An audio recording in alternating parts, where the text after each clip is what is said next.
Alright, so isang magandang hapon sa inyong lahat mga idol. So sa ilang araw nating nakatingga dahil ang mahal ng diesel, so hindi kami lumalabas ni boss. Ngayon may nakuha kaming booking mga idol galing dito sa may Gentry papuntang Makati mga tropa. Bali na sa 1-2 may gito mga idol. Lapit-lapit 1-3 na rin mga idol. So naka-priority ito mga idol. Bali yung pangarga natin, ayan, mga box lang ng ilaw papuntang Makati.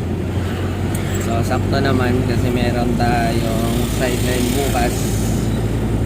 So doon na kami matutulog ni boss sa kapatid niya sa Parañaque mga idol, para kahit pa paano medyo malapit tayo papunta dun sa sideline natin. Bali sa QC kasi ako bukas mga idol. So balik taping muna tayo bukas mga idol. Balik muna tayo industriya ng television. So dun muna tayo bukas mga idol kasi hindi talaga kaya yung yung presyo ng diesel ngayon mga idol. So pag dito lang tayo pupokus kay Lalamove mga idol, wala, magugutom tayo mga idol dahil hindi siya nagtataas ng rate, tapos ang mahal pa ng diesel. So kailangan natin maghanap ng ibang option para kumita mga idol, kasi ito lang yung source of income natin simula nung nawalan tayo ng trabaho ay Lalamove lang mga idol. So kailangan natin maghanap ng ibang magkakakitaan. So pag tuloy-tuloy pa tong taas ng diesel mga idol, tapos hindi pa rin nagtaas si Lalamove ng rate niya, baka tigil pasada muna tayo mga idol at maghanap-hanap tayo ng ibang trabaho. Dahil kung dito lang tayo mga idol is mapupunta lang sa diesel yung kikitain natin. Kaya kailangan na natin hanap ng ibang source of income. So ngayon papunta kami ni boss sa drop off. So ito lang yung pangarga namin, mga box ng ilaw. So magaan lang to mga idol. Buti mabait tong customer natin. Pinag-i-skyway tayo papuntang Makati. So kahit pa paano is mabilis-bilis kasi rush hour na. Ano oras na? Alas 4 na ata to, alas 5 na. Sabi mo mga idol, alas 5 ng hapon ngayon lang kami nakalabas. Simula kanina umaga nag-aabang kami ng booking pero wala hindi talaga makakuha kasi ang plano sana namin dito lang Cavite area lang sana yung target namin, kaya lang sadyang mailap yung booking kasi kahit pooling mga idol pinagkakagawan nila. So ito lang, shoutout sa lahat ng mga kapwa driver ko kung gusto nyo tumaas yung rate ni Lalamove, so huwag nyo kunin yung mga pooling na yan saka mababa kahit alam nyo lugi,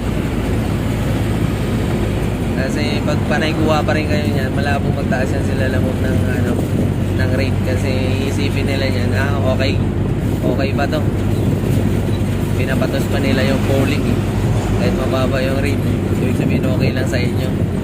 Pero pag hindi nyo kinuha yung booking nila Lalamove, pinating kayo dyan kahit ilang araw pa hindi makuha kayo, huwag yung problemahin yan, kasi yung produkto, yung mga customer yan minamadali din nila yung produkto nila para kumita sila.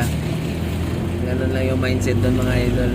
Pag hindi natakbo yung produkto nila, hindi yan sila kikita, kaya kailangan nilang mapadeliver yung produkto nila. So ganun lang yun. Pag hindi mo kinuha yung booking nila, mapapilitan sila magtaas ng rate or mag-add dun sa booking para makuha lang yung booking nila.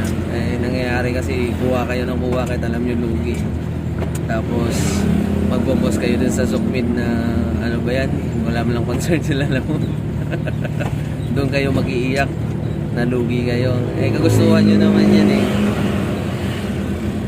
kagustuhan yung kuning yan kung wala kayo, wag na kayo magreklamo. So kung gusto nyo tumaas yung rate, ganun gawin nyo, makikisa kayo sa iba, wag yung maging makasarili kayo. Kasi sabihin nyo gusto nyo kumita, kailangan mo kumita. Lahat naman gusto kumita pero kung hindi kayo makikipagtulungan sa iba na gustong tumaas yung rate, walang mangyayari kung kuha kayo ng kuha. So Sabagay, depende naman sa tao yung mga idol. Ayun, 79 na yung diesel mga idol dito sa amin sa Cavite. So baka sa NCR na ito, nasa 80 plus na mga idol. So napakasakit yun mga idol sa atin, lalo na sa aming mga delivery mga idol. So lahat naman apektado, lalo na yung mga biyahero, pati sa mga bilihin. Pero kasi tuloy nakaraan mga idol, may nakuha kami booking gulay. Pinuno kami ng gulay, sobrang bigat. Tapos regular lang mga idol, aray ko. Tapos yung diesel pag uwi namin, 75 yung diesel. Napakasakit. Isipin mo mga idol, galing Tanawan papuntang Pasig is 1-1 lang yung rate. Eh babawasan pa ng porsyento ni Lalamog yun. Magkano na lang matira sa'yo? 800 o nasa 900. Babawasan mo ng diesel, magkano na lang matira sa'yo, tropa? So wala tayong magawa, kaya kailangan natin lumaban. Maghanap tayo ng ibang option muna.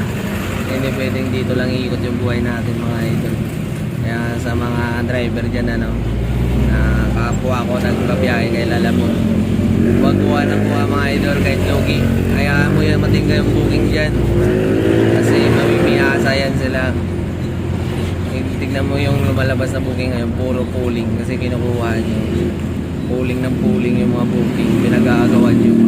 O doon tayo makakuha, pwede kayo kumuha ng kasabay, pero kung tutusin, iisipin mo sobrang lugi talaga. So ganun na lang gawin natin mga idol, makiisa tayo. Yung jeep nga araw-araw may pasahero yan, automatic yan, di na kailangan mag-abang ng booking, may pasahero mukha para sa kanila mag-i-strike nga sila 5 days pa yon.